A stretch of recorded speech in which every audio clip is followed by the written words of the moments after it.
Yeah. All right. Hello, everyone. Thank you for being here today or whenever you're watching this. We are live with Juan Blak from Blak TV and Blak Sunday, and probably a million other projects and creative endeavors and music scenes from around the country. So, thank you so much for being here today. Hi. Thank you. Thank you for having me. Yes, no, seriously, thank you for being here. I'm so excited to get to know more about you and Oh, to get to know these questions. The answers to these questions, I mean. hopefully I'm not too awkward during this. Same. And if anything happens, like if you can't hear me or, just try to flag me down and let me know. Okay. So, yeah, we have definitely. Oh, sorry, go for it. Go for it. No, I'm good.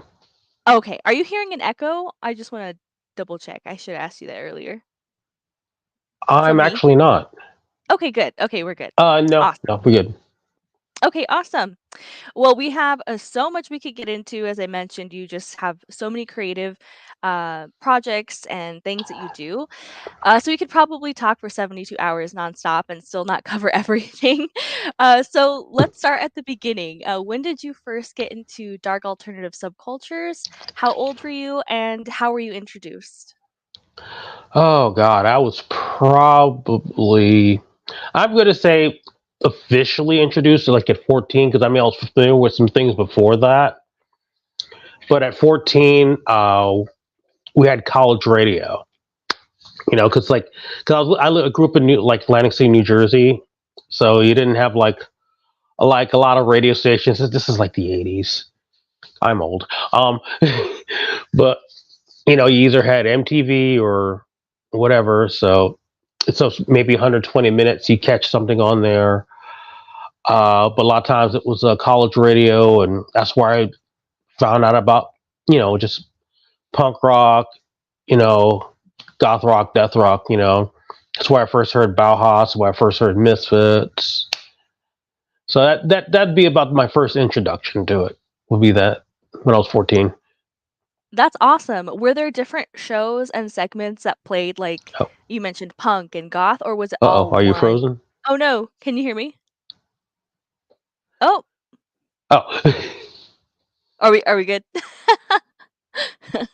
yeah, I think you froze there for a minute. Oh no. Okay, I'm sorry.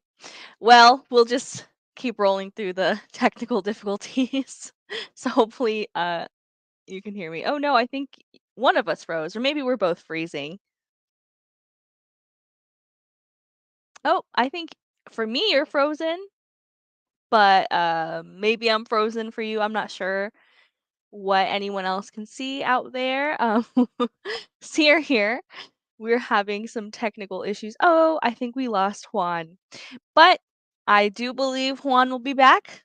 I really do believe that. So we'll just see what happens. Today. Oh, hey. Oh, hey. It's Virginia and Creep Kipper. Creep. Creep Kipper, not Creep Kipper. Crypt Keeper. Thank you both for being here. We definitely lost Juan, but that is okay. Oh my gosh, an ugly bunny. Thank you all for being here. That is awesome. Thank you. I appreciate it. I just slapped this look together. This is the second live interview that we've done. I would like to actually interview all of you because I know Ugly Bunny, Virginia, obviously into dark alternative lifestyles. Virginia, we've already talked about doing an interview in the future. Crypt Keeper, you're a YouTuber, which is something else that I'm very much interested in, obviously, as a YouTuber, but I like to nerd out about it and hear other people's experiences on YouTube. And in the future, definitely more interviews to come. Hey! Hey, here we go. It happens. I'm surprised my wife I, in there, to be honest. I'm not quite sure what happened. I don't know if it was the device I was using because I was using my other phone. Uh-huh. 'Cause I was just using it on the Wi-Fi, but I guess the Wi-Fi here is so wonky. I said no, so I'm using my phone right now. Okay. No worries. Yay, he's back. I was like, "Don't worry, he'll be back, I'm pretty sure." yeah, Yeah, no, I ain't gonna leave you hanging. No worries. Ah, Thanks for rolling with this. I wonder what's going on in the stars today. I'm sure well, Uranus is doing something. I think Uranus is the technology one. I don't know. my what? How dare you? No. Oh, yeah, sorry. Yeah, it's Yeah, that it's was. like Sorry, go for it. the weather out here has been pretty shitty, so that's probably not helping. Oh, The yeah. It's area weird I'm how that at, actually affects it. yeah. So yeah, did you get any of the answer to that first question you asked me? Because that's when everything went. It was weird because I answered the question and your picture froze, but it looked like you just standing there judging me. Like Oh no! I'm like I'm like what? It's just college radio. What? So I was introduced to a dark alternative through college radio. Hmm. Yeah, like really, really was it dark? Was it college radio? Was it really? Yeah. Poser. Tell me more. Yeah. No, that's actually such a legit experience. Um, I I'm not sure what our age gap is, but radio was still very much relevant when I was a kid.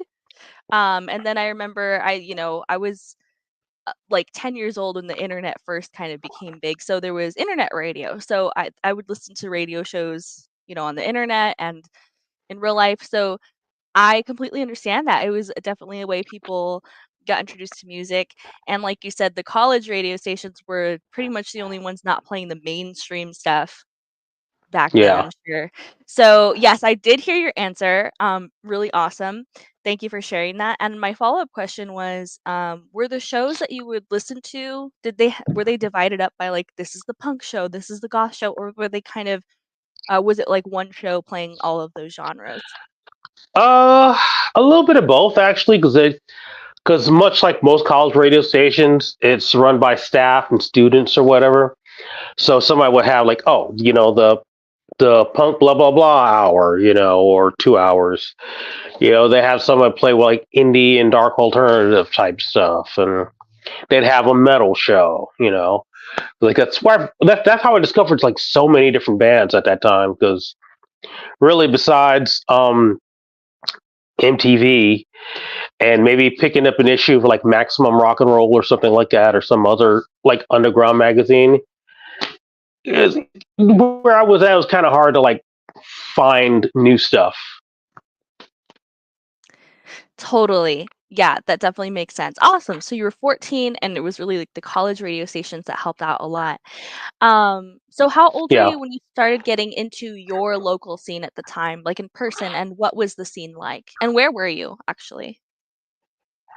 Uh,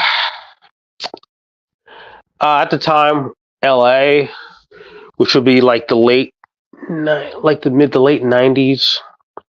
So also in my like early 20s. Was it our age gap is like that right now? I'm sure. Um, but like I hung out like when I was in LA. I was in hanging out a few different scenes. You had your Sunset Strip scene. You had the goth scene, which was growing out there. Um, so yeah, they kind of the goth scene and the Sunset Strip glam rock scene kind of meshed for a while together too. So I was kind of hanging around with those guys for a while. Um, I didn't actually have a band that was playing until like years later, but that's why I started hanging out there. I didn't actually start playing shows until like 2000, 2001. And how old were you at that time, if you don't mind me asking? You said you were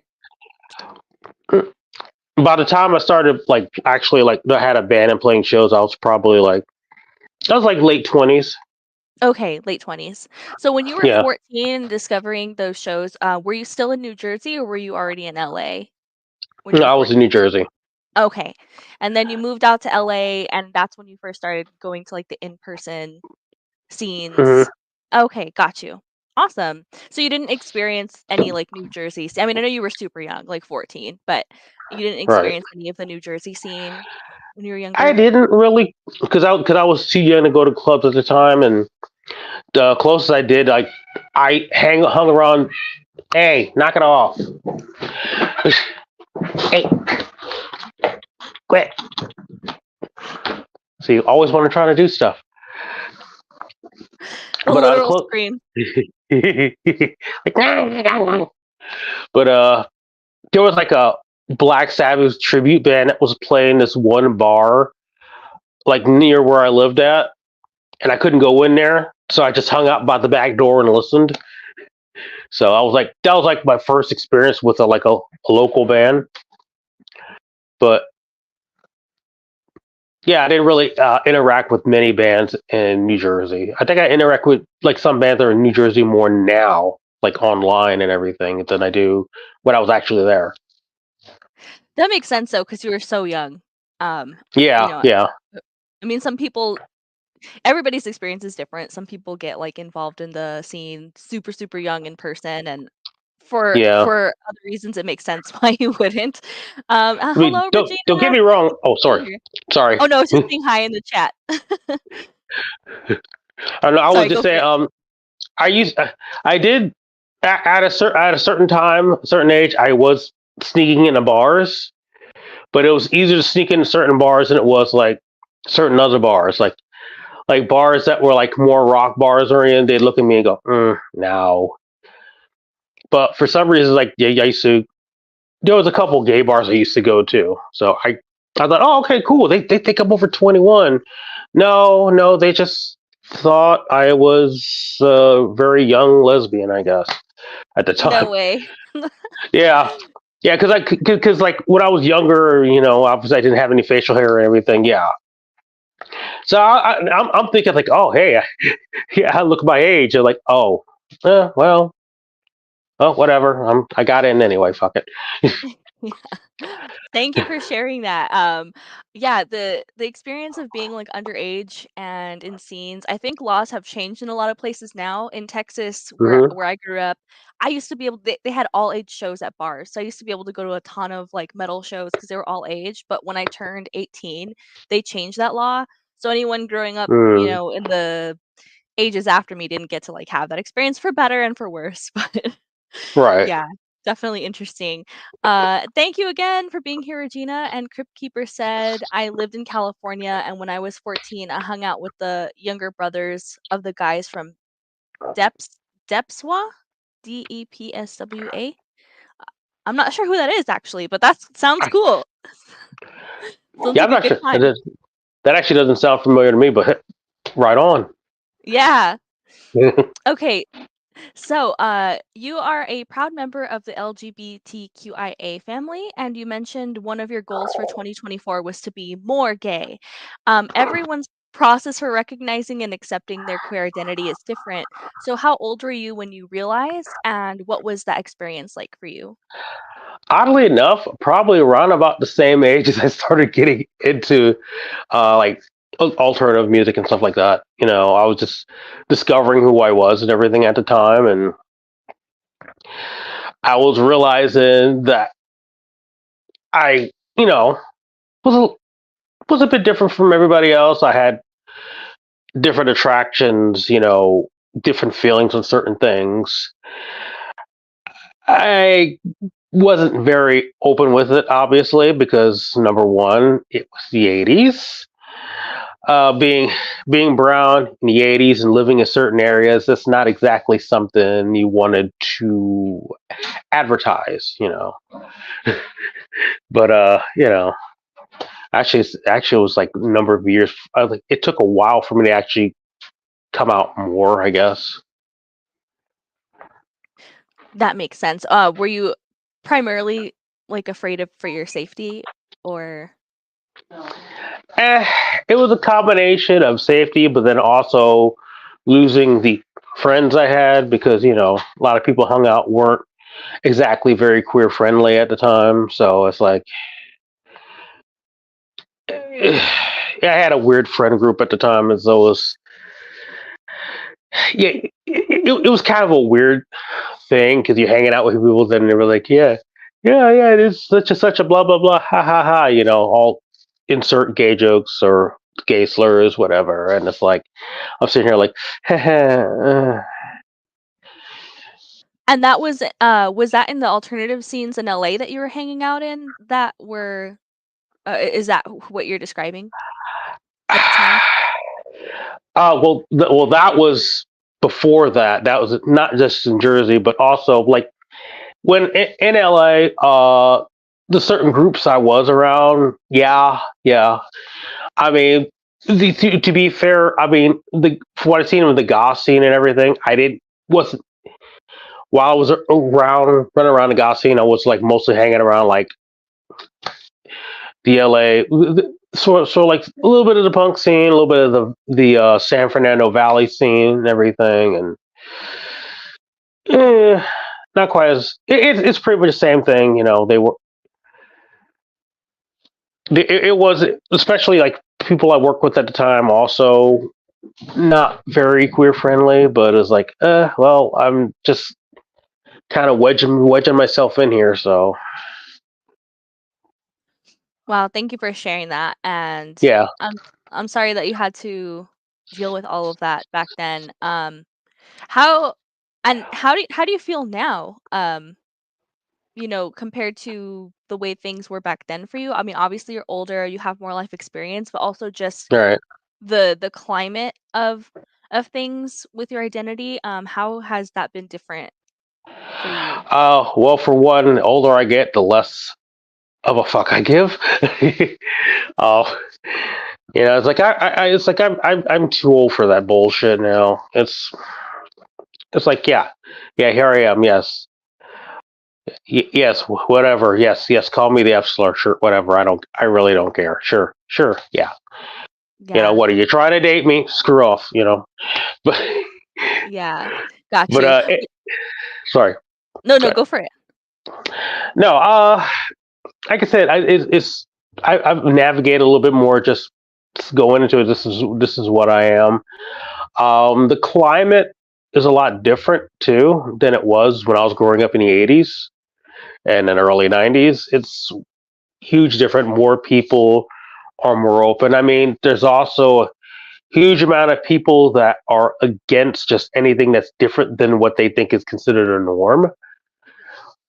It's like it's a bigger culture clash it out, but there's more people that are like, hey, fuck you, we're here. This is you know what we are, and I'm here for that. I love that.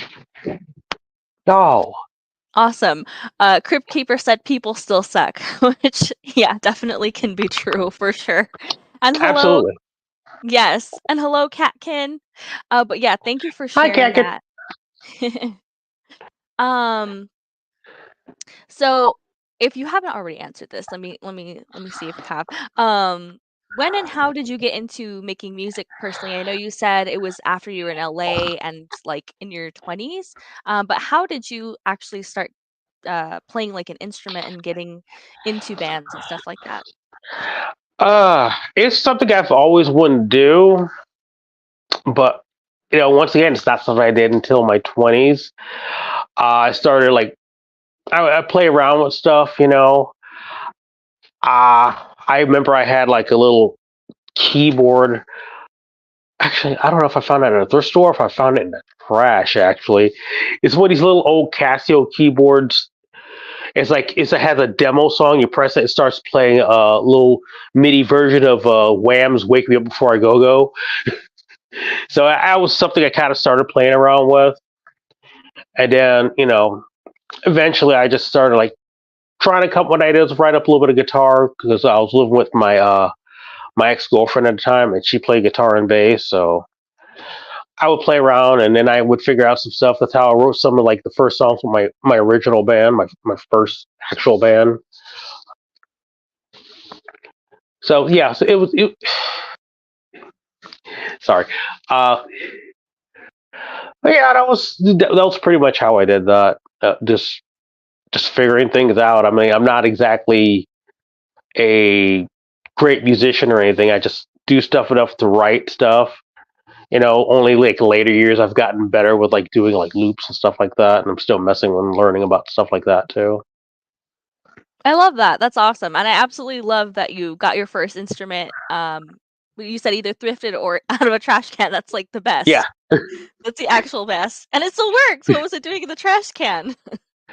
I mean, well, probably because they bought a better keyboard. Yeah, still though. But anyway, that's really awesome. And then you're primarily, aren't you the vocalist? At least for the musical projects that I've seen you do, or the bands, like Juan Blak, which with one of my favorite songs, Another Night.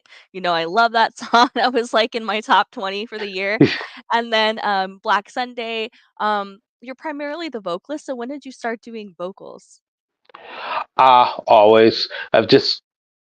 It's like I said, this is like whenever I want to start a band, I always want to do vocals, ever since I was a kid, because I was want to be in band since I was a kid. That was always what I wanted to do. And then eventually, I would just practice at home. I'm trying to make these little demo tapes and stuff. Go like try to look for bands. I'm like, all right, well, I guess I'll play some music in the background over here, and I'll just hit record on this. And sounded like shit, but at the time I thought it was like, oh, great, cool. I got a demo tape. Maybe I can find a band. I love that so much. That's exactly how it was. Because I remember we made Oh, tapes like that too. Oh, yeah, did we lose each yeah, other? yeah. You froze for a second. It was great. It froze No. you right where you're like, it was great. Wonderful. And Catkin said, kind of similar to how we find cats, I think referring to in the trash can. Yeah. Or how you find dudes? Hey, you're ready. Sometimes you can find me in the trash can. That's true. Okay, so who were some of your top influences back then, when you were just getting started making music? Like top of mind bands that you were really into, who had a lasting influence on you? Uh, at the time, it's like definitely Bauhaus. The Damned is still a huge, clearly, a huge influence. At the time, I was heavily into Misfits and Danzig. Not so much nowadays for various reasons. I mean, that's a whole different conversation. But yeah, I was like, I love The Cure. Like there was like a lot of obscure bands that I really liked that I can't even remember the name of that was into at the time. Awesome. Well, that definitely answered the question. And side note, I'm not like super familiar with The Damned, but wasn't Patricia Morrison from the Sisters of Mercy in The Damned for? Okay, She awesome. was, and she is currently married to Dave Anian. Who's still in the band? Yeah, Okay, yeah. awesome. Yeah, I think Patricia Morrison's actually. I don't even think she's even played music for past like probably like 15 years. 'Cause I know the last time she played with them was like early 2000s during the Grave Disorder tour. Oh wow, And yeah, that even was then, a after a while while, ago. she dropped out because I think she was pregnant, Oh, and I oh, guess she just never. yeah. Yeah, Well, good for Patricia Morrison. I hope she's happy, and I still want to make a GoFundMe for her for all the money Andrew Eldritch owed her from back in the day. fucking Andrew. Yeah. Hi, Delia, Rachel. Thanks for Hey, being here. Richo. Hi. So we got But all the thank homies here right now. Yeah, awesome. Thank you all for being here. Seriously, that always makes it more fun too. Oh, Um, always. so I know you talked about living in LA in the past and that it was kind of a dark time. So you don't have to get too much into it or talk about it if you don't want to. But if you don't mind sharing, why and when did you move to LA? Well, I moved to LA like early 90s. Once again, old me. Uh, early 90s, I moved to LA because it was a combination of I was wanting to start a new life because I was bored on that side of everything. Because I was living in New Jersey, now I lived in Philadelphia for a while, which was fun and weird. But I want to move to California, new experience. Like, hey, maybe I could do the rock star thing out there. Uh, and also there was there was a girl I knew at the time who was also moving out there. I was like, oh, cool, I'll meet up with her out there. Hey, because I really liked her. I get to LA. She got to LA before I did, but then she left. She went back. She's like, no. Years later, I understand why. I get it. I just kind of just stayed. I was stuck in a downtown LA bus station for like 2, 3 days because it's like, where do I go? And When then you first somebody, got there? yeah, yeah, Wow. yeah. I was homeless the first 2 days I got there. It's great. That wow. So you really were just like, "Let me just go for it." Like, Yeah. "Let me get Oh there yeah. and figure it out." Yeah. Yeah. I thought it was gonna be. For some reason when I was younger, I thought it was gonna be a lot easier than it was because young and dumb. Um,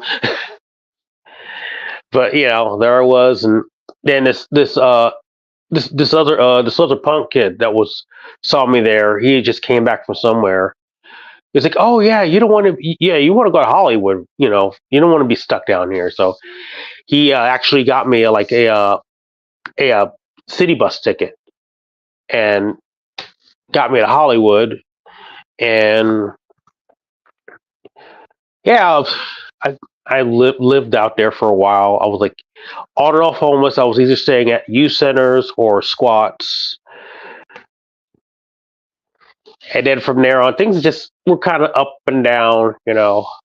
Like sometimes life would be all right, and sometimes things would fall apart.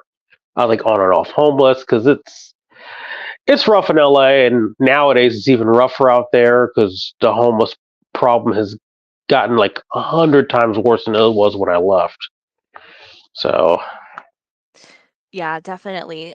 So is that what made your time in LA so hard, was just, like, literally the survival part? Um, okay, yeah. yeah, And yeah, how it's oh, sorry, go for it. so yeah, because it was rough. I mean, you could if you were lucky, at least in the '90s, early 2000s, it was rough, but sometimes you could make it. But after a while, it started getting harder and harder because Los Angeles is not very kind to lower income people. It yeah, it's like I said, that's like a whole long. You don't have time for me to get into all of that about living in Los Angeles. It's a long. I should write a book on that or some shit. You really should, if you want to. Yeah, I might. Because even the things that you've shared today, it's awesome hearing stuff like, I made my demos on tapes and stuff like that. Like, I think that there's so much value to the experiences you've had and kind of encapsulating what things were like at a certain, because we all like glamorize LA, right? And it sounds like Yeah. that's part of the appeal of like why you went there. And then it was like your experience was just so probably different, I'm gonna assume, than what you were expecting it to be. Um, Oh, absolutely. yeah, and I feel like we still romanticize LA. I feel like people in different ways are still going through that sort of struggle. Thankfully, now I think we're starting to realize you don't have to be in LA to do like creative work, but especially back then, without the internet and without people being able to create like their own platforms like this, I understand like the appeal to go to LA was probably even stronger than it is now. Um, but it's still really Yeah, strong these days. and it's like to be honest. I mean, while there were some fun things about LA living out there, it was to be honest because this day and age with technology and the internet, there's so much you can do. You don't have to go to LA unless you know for sure you can afford to live out there. You know, because the cost of living is stupid. It's insane. Yeah. I mean, I'm sorry, $1,500 for a box with a bathroom to live in a month? No, just because this is a Studio City adjacent. This is close to the bus station. And you're probably lucky to find that now. I'm sure it's probably like a box for 3,000 because when I left San Yeah. Diego, it was just Ooh. ridiculous. That's why we left because it was like, we Oh yeah. can't afford, That's right. I you know. forgot you were in San Diego. Yeah, San Diego was nuts. I liked it. San Diego was nice. Yeah. It was expensive. From what I heard, San Francisco was like twice that. It's Oh, like yeah. it's almost New York prices. Yeah, across the board, it's gone up, in California, pretty much in, like, those big cities, but, yeah, I totally hear where you're coming from, and, Rachel said that's definitely normal for young people. I couchsurfed for a year because I refused to admit to my parents that they were right and I was wrong about being able to make it on my own. Yeah, That's real. yeah, that is real. And it's I like that's the thing with people like when they were running away to L.A. and I think they apparently still do. Uh, some people ran to L.A. because they had dreams they wanted to try to make big, whatever, or they had such a horrible home life they had to escape, and that was the most appealing option. Like trying to survive in a place they knew nothing about was more appealing than whatever trauma or whatever they were experiencing at home. Because I ran into a lot of people. They went through some shit, and then you had a lot of people who just were like, "Nah, I just want to come out here." And unfortunately, some people had that option. They didn't make it, to just go back home. And other people were like, "Well, I'm here now." And that was me. I was one of those people like, "Well, I'm here now. Fuck it." definitely, and how long were you there? And then we can move on from LA, but just to get a sense of, you you got there, and then how long were you there for? Total. I mean, because there was a couple on and off. Because I was like, the last few years, I was back and forth between Indiana and California for a while because I was still trying to make that work for some reason. I'd say a little over 20 years total. Okay, wow, yeah, that is, definitely enough content or not content, experience to write a book with for sure. Cat Yeah. Hicks said, "I could help you with the editing." Help you with the editing. And then, "Hello, Sunnies." Sunny said, "Hello, just saw this. Might not write much now. Need to take care of makeup and so first, but I will listen." Oh, thank you. Well, thank you for being here. We were talking with Juan about his various experiences. Yeah. Experiences. I don't know. I can't say that word. Um. Okay, and then last question about LA. Obviously, it sounds like a really difficult time, and understandably so. So did you get from LA what you originally seeking from there? Or if not, what did you gain from LA, would you say, if anything? Uh, in a sense, yeah. I definitely gained some experience, learned about what not to do, learned some things about myself, and learn, learn some things that I shouldn't do. uh, I did get some musical experience out there. I got to know what the scene was like out there, and I've learned from that. I know what to look for.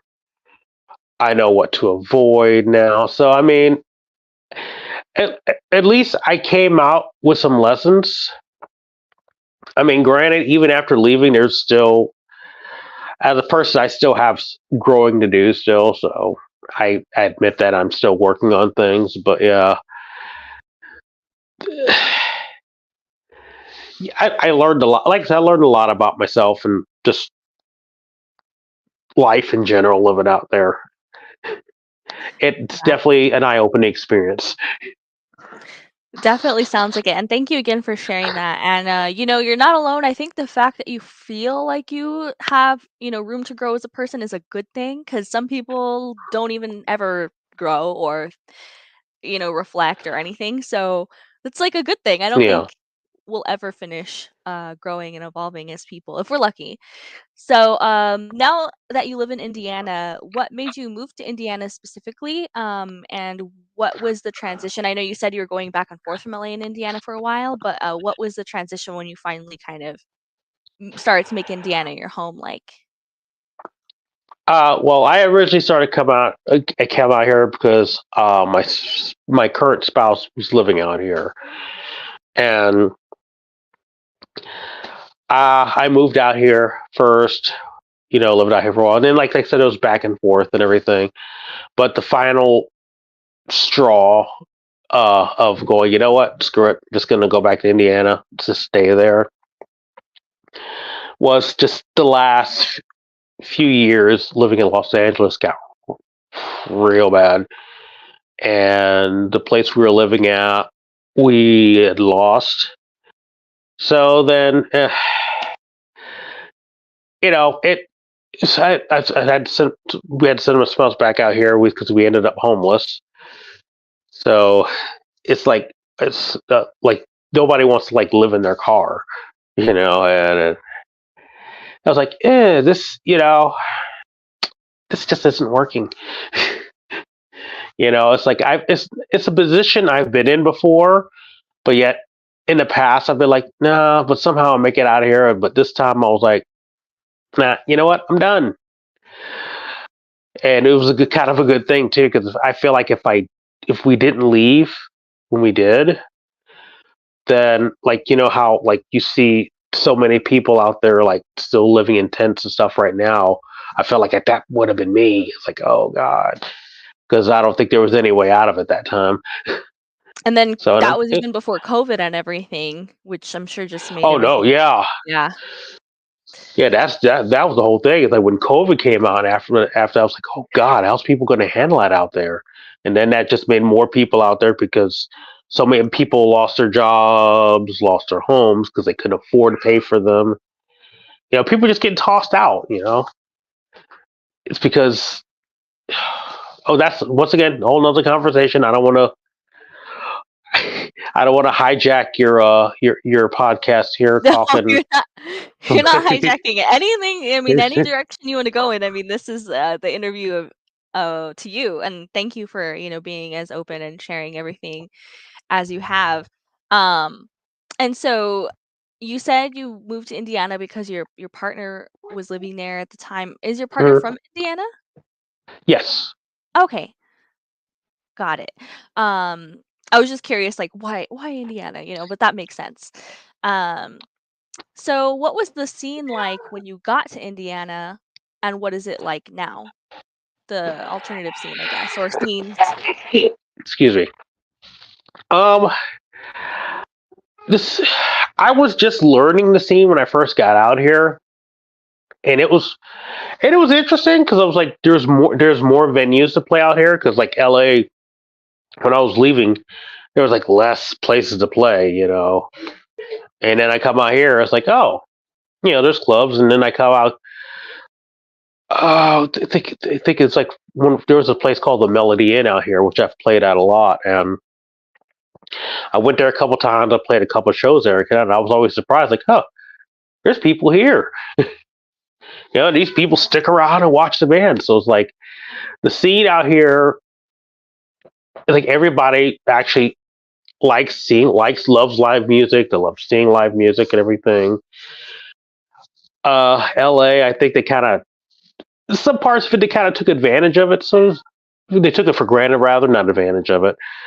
It's like because they're like people come to see their band or somebody else's band and want to see it. And then once the band was done, they'd kind of bail. So far from what I've seen out here and actually playing some other places, people want to like usually still stick around for the whole show. So it's like people are more interested in music out here. So I guess that makes me. I guess more. I like the scene a little bit better more for that because like people actually give a shit about what's going on.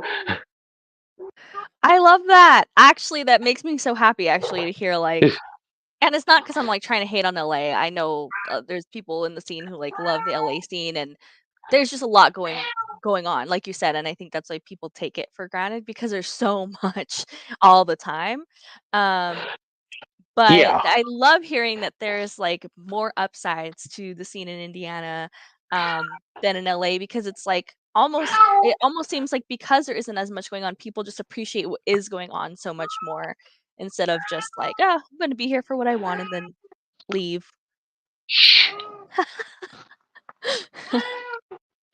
Why why are you choosing now to make so much noise? They agree. Nobody asked you. Do you want to get on here and do this? No? What's the Okay, scene then play like? what you're doing and leave me alone. They have opinions on the Just Indiana because they just want to talk shit. That's all. scene. Well, thank you again for sharing Weirdo. everything so far. So getting No, more no into problem. your yes, thank you. Getting more into your endeavors, things that you create. It looks like you've been uploading to your Blak TV YouTube channel for 16 years, going back to October of 2007, which is awesome. That was like practically when YouTube was like getting started. So your very first video was a video of you making out with your partner. Is this the same long-term partner you have now?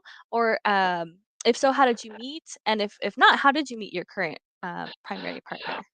Yeah, this it's the same partner. And yeah, they're it's I pretty much told you how I like where I met them. So, well, I mean, I met them originally on MySpace. So where I met a lot of people. Yes, I love that! MySpace. This Those is, of us who were there remember.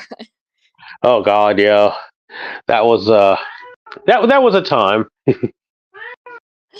Sorry, Rachel said, "LOL, I kept looking around wondering where my cats were, and it was your cat the whole time." No, Rachel, those are my pork loins making all that noise. Okay, so a quick detour from YouTube, even though we just jumped into it. Um, we've talked about realizing your queer identity. When did you realize or decide that the polyamorous or poly lifestyle was best for you? And how did you have that conversation or come to that conclusion together? Uh, that's I mean, because it's sort of it's a conversation that came up a few years ago, probably like early part of the relationship. It's just uh, a lot of things kind of led to that decision. It ended up working out. I mean, there was some trial and error over the years, obviously. Um, it, but yeah, we it's. I was trying to see how do I word this. Sorry. Don't apologize. Um, Also, I don't mean to like simplify it so much because I know like even obviously everyone has to like poly's not gonna be for everyone, just like monogamy is not gonna it's be for everyone, right, but exactly. even if you do like, no matter what you choose, if you choose a monogamous lifestyle or whatever, there's still good challenge I mean, so many challenges. I mean, are you kidding me? There's so many challenges within a Oh yeah, monogamous relationship, but then also same for poly, so I understand just because that's what you all decided was best for you doesn't mean it's like, oh, magically just like right, easy, like, of course, there's with any relationship, there's always gonna be things to work through. So right. I totally And get like that. and with like non-monogamous relationships, one of the major things is like it requires a lot of communication, if not more so than a monogamous. But I mean, well, they both require a lot of communication, and I obviously I've had to learn that, because admittedly I wasn't great in the beginning with it because I didn't know wasn't I had a lot to learn, and I was like, so I made mistakes, but and also it's like sometimes you like as you're learning and you're dating other people also, it could be interesting because you have like different people with different views on how it should be. Sometimes those people are still learning. Sometimes those people just aren't that great of a person. So I mean, well, it's just pretty much the same thing you would run into with a monogamous relationship, honestly.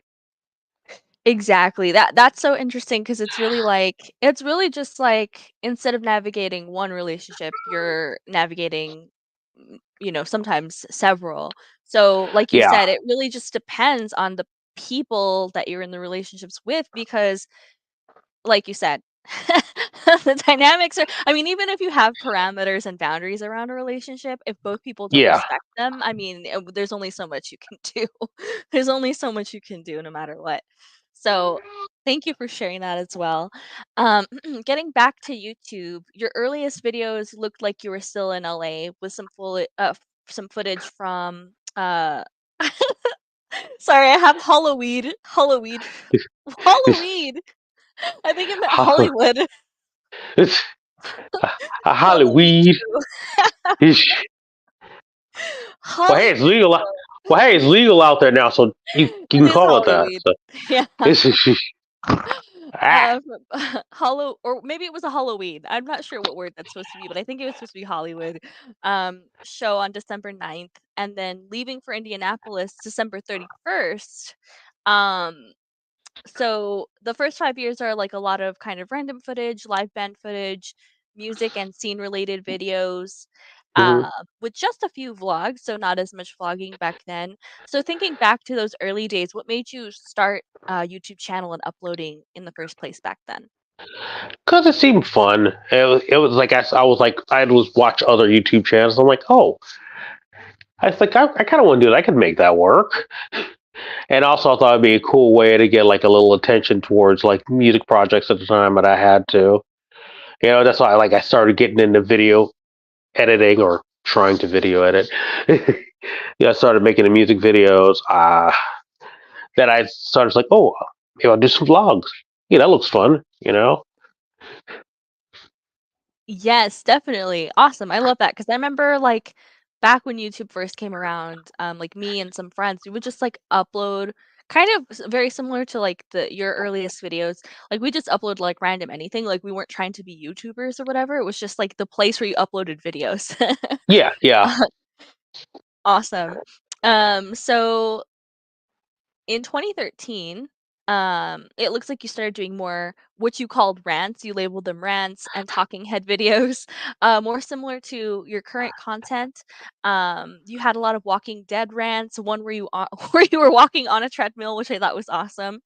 Then in 2014, you started a really cool series called Blak TV, where you did interviews and different features from your band and the local scene.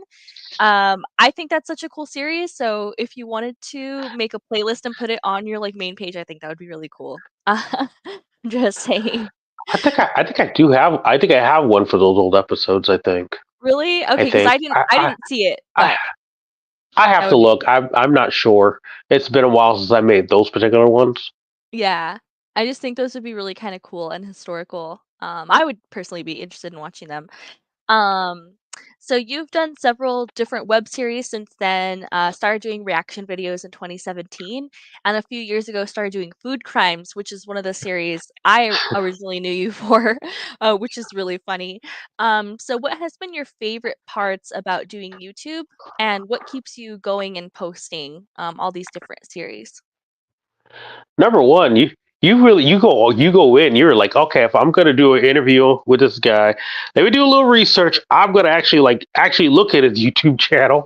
Let me backtrack. What's all this bullshit back here? Hey, so first of all, kudos for that. It's like you're really good at this. So Oh, thank just you. wanted No, to tell you that. it's just so interesting. I love seeing it, the evolution, and you're still continuing to evolve your channel, so I love seeing it. I think one of my favorite parts is I've actually made friends off of doing this. I mean, so got Rachel. I got some other friends that started using YouTube as well.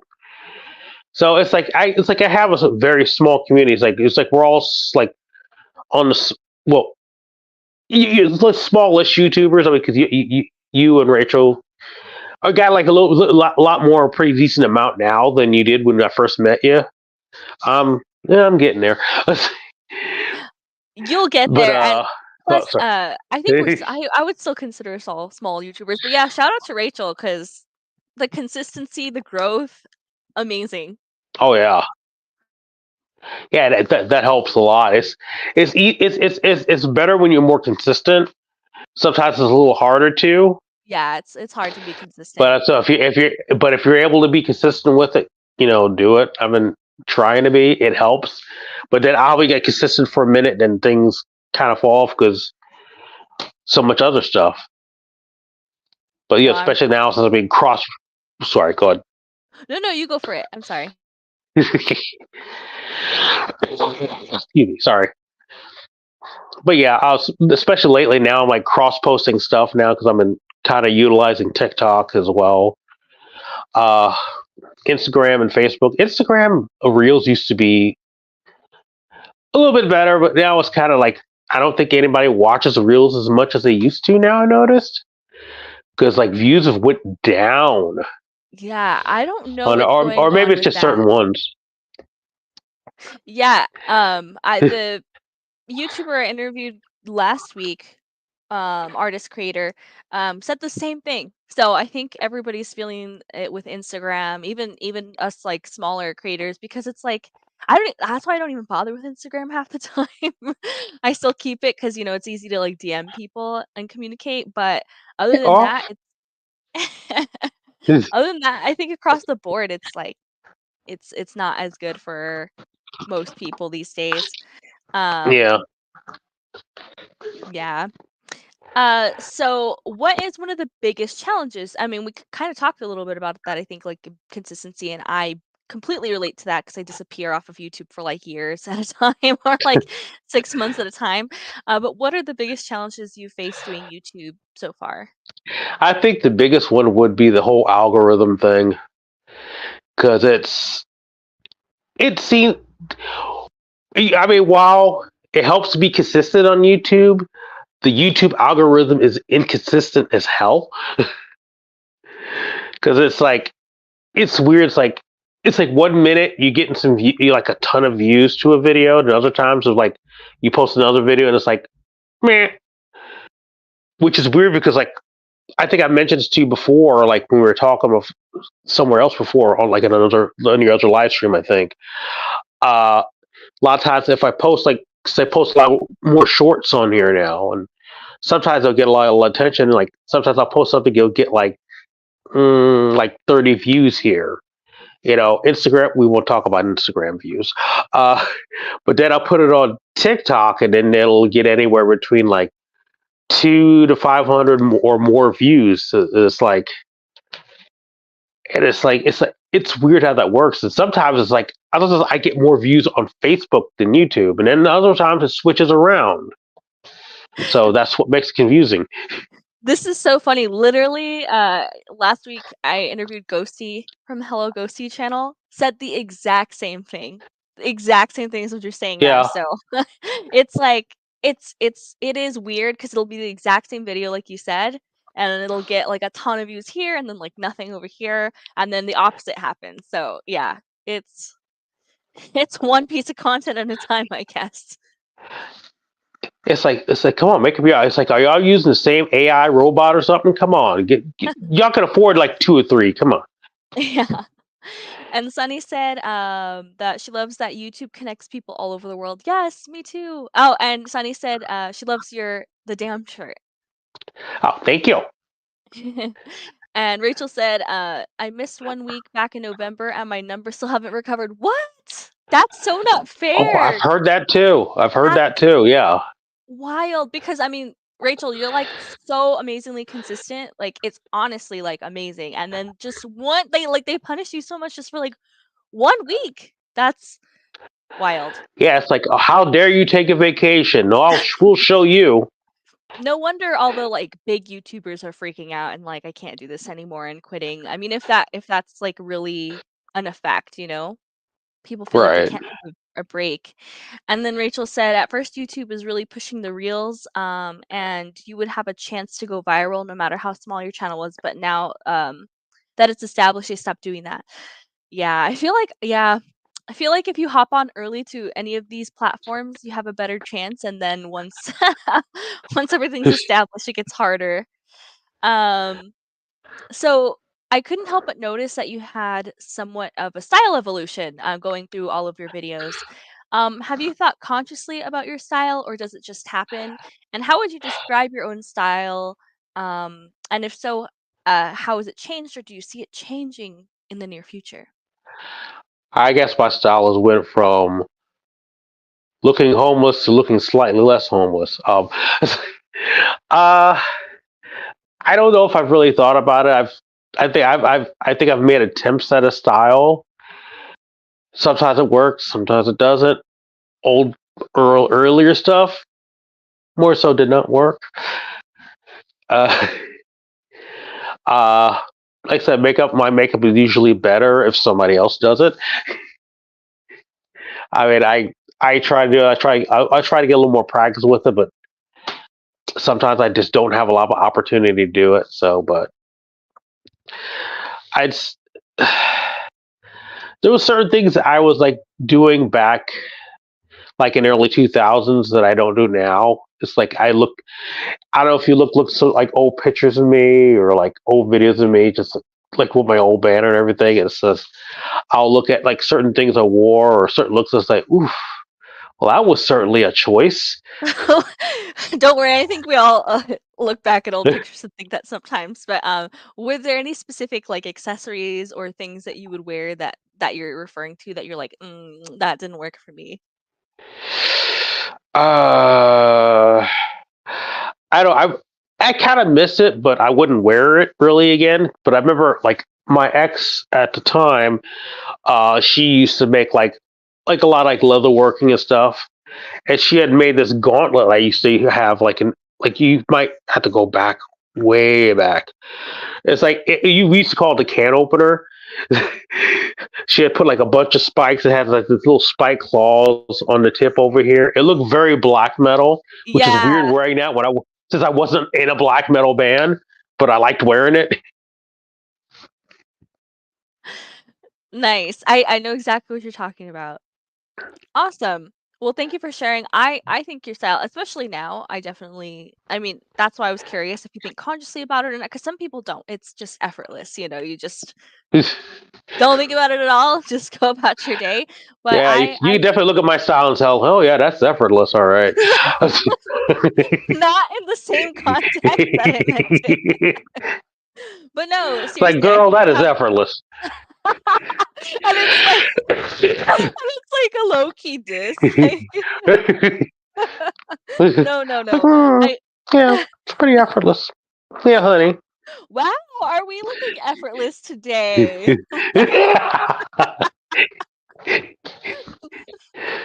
Oh my god. I'm gonna die laughing at that.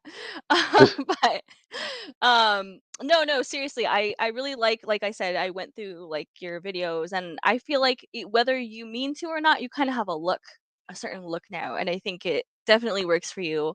And, like, your hair, I know you said, like, your spouse did your makeup, but it's all working for you, and I see, you kind of are consistent with your look, so you have a look, whether you mean to or not. And it Well, looks thank you. good. Look, So look, you said nice. Like, you go, boy, he sure has a look.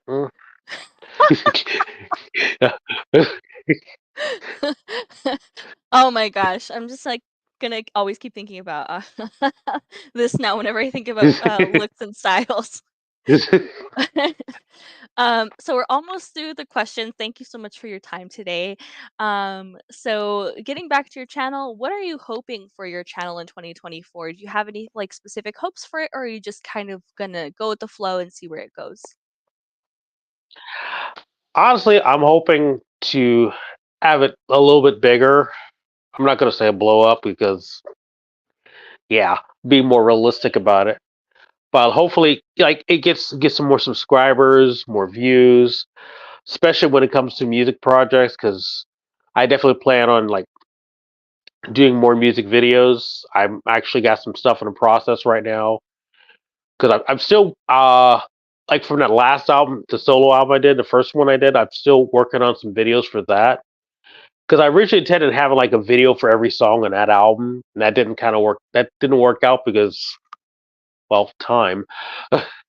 And then Blak Sunday started working out, and I was back on that with that again. So a lot of my focus has been back on Blak Sunday right now, and I got more videos for that.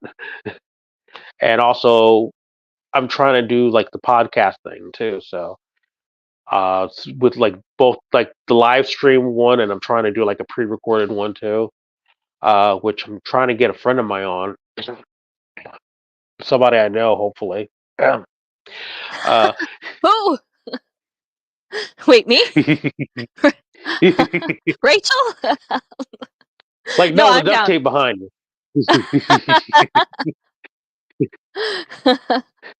No, that's awesome. That's a lot. That's a lot. Yeah, And you are no stranger to doing a lot. Uh, like, yeah. just this Sometimes past. a lot of people will tell you I'm a lot. Like, oh, child, he is a lot. Not like that. But I mean, that's a lot to do, but I mean it in like a good way. But also in a way where I Yeah, hope you don't feel too much pressure on yourself because even if you don't get to everything you want to do, I mean that's a lot, but even if you don't get to everything by the end of next year, I'm sure you'll look back and be like, "Whoa, I did a lot." Just like this past year, I mean, you released that's the an album. I mean, yeah. that's See, a big deal in itself.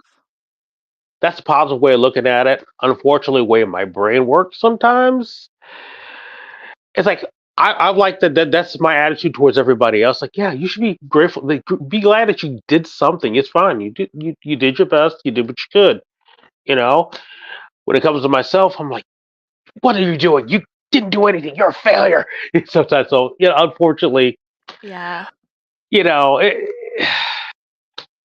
I yeah, understand. I think they call that like extreme thinking or something, they where do, it's like all they or do nothing thinking. Yeah. It's with a rough. dash with a Yeah. dash of toxic masculinity in there too. So, Oh. But see, the self-awareness is good though. A lot of people yeah. aren't even self-aware. So that's a big deal when you could be self-aware. Um so getting back into music, it looks like you have a lot of different bands or music projects. Uh in the past, different bands with different variations of the word black in the name.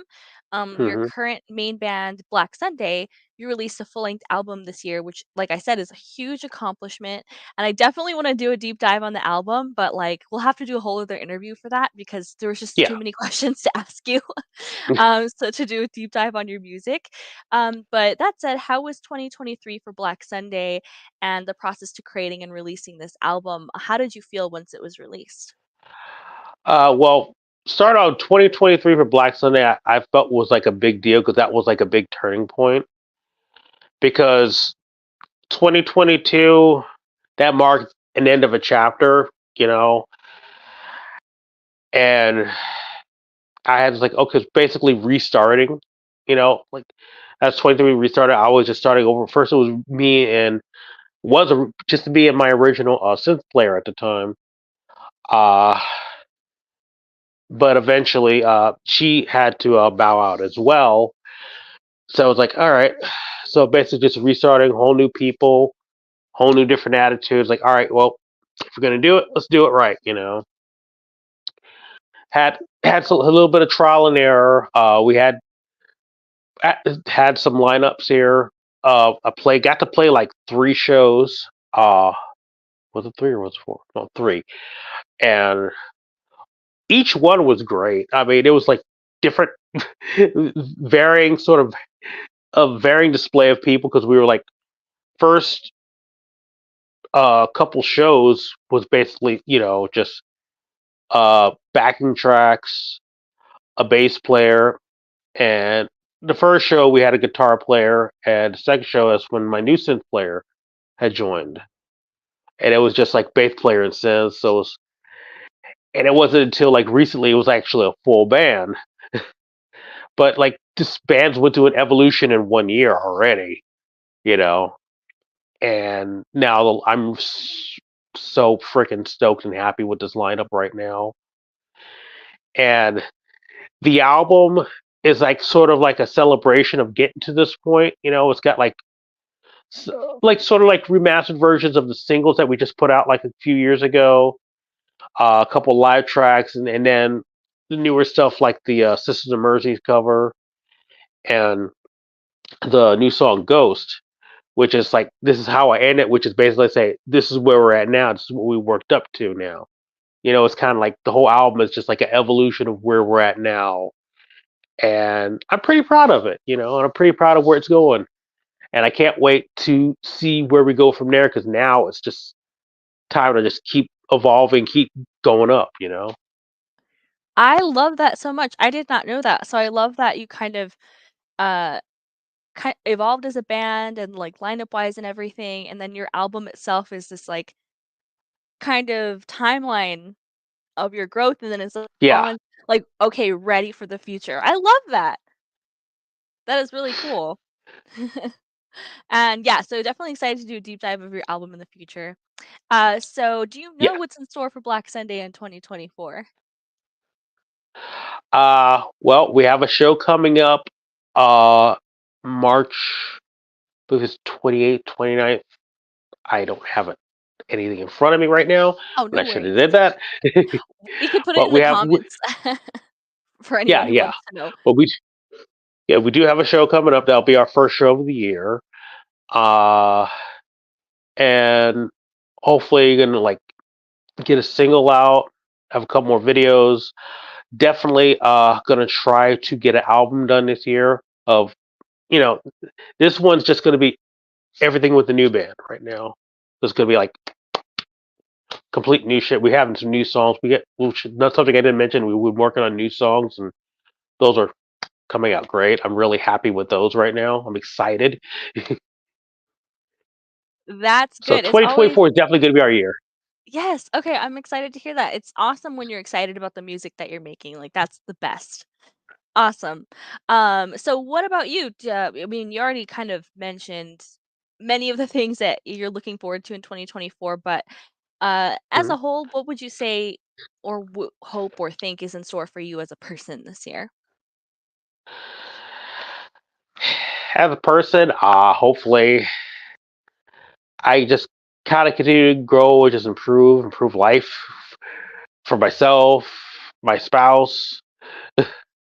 You know, work on our home. I can't wait for springtime. Work on the garden, stuff like that. Try to like worry about my spouse get with their health and everything. Just hopefully a lot more happiness this year. Yes, putting it out into the universe. And before we get to our last question, and thank you again for your time. This has been awesome. Just going to the chat. Oh, uh, let me see. Where do we leave off here? Oh, Sunny said my number started to grow faster 2 weeks ago because of a short about FX makeup. Oh, that's awesome. Yeah, see, Nice. sometimes all it takes is one short. That's awesome. I heard my name. Oh, Rachel said, "I heard my name. What did I miss?" I had to run out of the room for a minute. Oh, oh, we were just Oh, talking. Rachel, Yeah. Rachel, the thing that Jasmine was saying about you, girl. No, no. No, Juan was talking about a potential podcast coming up and having guests in the future. Yeah. Um, Yes, and then yes, Sunny said, Is it easier to get watch hours when you were in the US? I feel like since TikTok has been more popular, people don't have the patience to look at a whole video. 4,000 watch hours feels like an eternity away. That's a good question. I mean, it would be yeah, hard to compare because I don't know if it's easier to get views if you're in the US. But yeah, I don't know, that's a really good question. It probably does depend on population. Now, like, I think YouTube is in other countries, like, I think in Asia where the populations are larger, like, I think yeah. maybe if you're based in there, like, for example, if you're based in India, I think YouTube's in India now, pretty sure, Uh, then yeah, yeah, just from the fact that they have such a large population, I think, the more population you have, the larger the population you have speaking your language, I think just by that nature, it's gonna be easier. Um, right. but by the US, I'm not sure how much of the rest of the world is consuming US content now, specifically more than anything else. That's a good question. Yeah, But do you that's a good know, question. yeah, speaking of consistency, Sunny's is incredibly consistent and just recently hit 1,000 subscribers. So congratulations. I feel like if you just keep Yay! doing what you're doing, yeah, you'll hit I think you'll hit 4,000 if you just keep posting the content. And then Yeah, last hopefully is I'll hit 1,000. yeah, I think you will too because you're close. You're not far either. And then like you mentioned, the more content you post as well. Who's Say hi. this? That's Beans. Hi, Beans. That's such a cute name. Being a little troublemaker. So I'm like, oh, you want to be a troublemaker? Here, say hi. Hello, Like, get your Beans. butt out my face. That's always the struggle.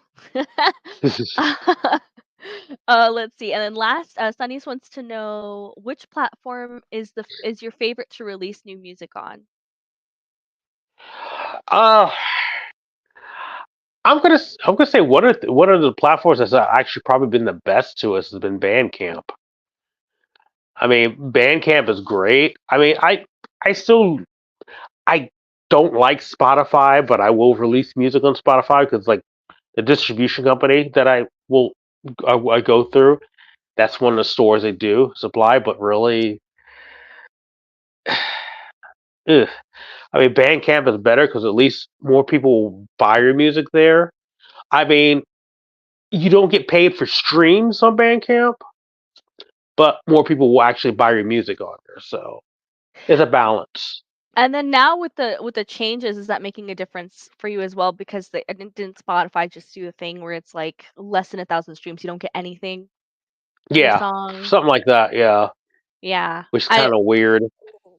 I've been very guilty of using Spotify, but I'm like, okay, maybe this year I should finally make. And because I do use Bandcamp, like I'll go, to there to like specifically donate to bands, but not like regularly. So this year I'm like, oh, maybe I should make the switch. I just like the Spotify Wrapped. I'm not gonna lie, but that's a very selfish reason to want to use Spotify to know your own analytics. Um, but yeah, well, we could definitely get into that more next time. And then everyone's going crazy for beans. Aw, but I, uh, I bring her back when she's gone now. She's in she's getting go. into something else. Okay, and last question. And again, thank you. I can't thank you enough for your time because this has been awesome. So last question: what advice do you have for creatives in their 30s, 40s, and 50s to you know do their craft, whether it's videos or music? What would your advice be? Uh, I guess definitely don't compare yourself to other people so much. Don't fall in that trap because I still do that and I still try to get out of that. The trap of like comparing your what you would consider your shortcomings to other people's successes. Don't do that. Just focus on what you do and do what you do. Do it consistently and have fun doing it. If you're not having fun doing it, then change up how you're doing it to make it more fun or find something else because it's not really much. If you're not enjoying it, why are you doing it? You know, that goes for a lot of things. It's just like, and like I said, when you're comparing yourself to other people, it's like, oh, well, this person's like making all these album sales, or this person's got all these subscribers. What's wrong with me? It's don't look at it that way. Just well, they're doing their do whatever they're doing is working for them. I'll figure out how to do it on my end. What I got. I work with what I got and enjoy what I have. That's the best thing I can suggest. Honestly, I love that. I think that's super solid advice. And I'll also go back to how like the community aspect of like YouTube and making music and everything is a good point of focus for anyone who's comparing numbers and analytics. Like you said, if you're enjoying it and if you have community, or sometimes I guess even if you don't have community, some people are very solo right? creators, but yeah, if it's not fun, why do it? So I love that. Absolutely great and solid advice. And thank you so much again for doing this video. Any last thoughts before we close out and say goodbye? I think YouTube needs like a little little sort of a little forum thing. Like they had something like that. I thought like back in the day where you could actually talk to people. I know they used to have a messenger on here. Oh, you're right. They did, and I was They looking did. for it the other day, and the link took me Oh, to like this does not exist anymore page. I was like, yeah, dang. that has existed for probably like 5 years, but they need to bring Yeah. it back. They have like a little forum in here because it's like yeah, it's a little community. It's like it is, Mhm. and it's be nice to keep in touch with people because not everybody on here is using Facebook or anything like that. Right. You know? Yeah, exactly. That's such a good point. So true, like, or at least, like, a way to, like, message each other without having to go to Yeah, other platforms, like, yeah, like I totally agree. YouTube Messenger or YouTube E Forums or some bullshit. exactly. You know, Without it's putting just your money email left on on the blast. table. Yeah, there you Yeah, go, you heard it here first, YouTube, or maybe this is what we need. yeah. Awesome. Well, I love that. Thank you. Oh, someone's here. Who's that? Is that Bean? That was beans again. Beans came to say goodbye. I like your hot dog pillow, by the way. Thank you. Yeah, we have a food pillow collection. Nice. Sunny said, she'd also love that on YouTube. Yeah, see, we all want it. We Yeah, all need the see? forums. Yeah, get on it, Awesome. YouTube. Let's go. Yeah, let's go. Well, thank you again for your time. This has been really, really Thank you. awesome. I'm looking forward to It's been fun. future hangouts, future interviews so we could dive deeper into your music. But I know it's Saturday, so I will let you go enjoy your day with beans and and and everyone else in your household. But yeah, seriously, thank you so much, and we'll see you Thank soon. you. Thank you everyone in the chat. Bye. Bye. How do I get out of here?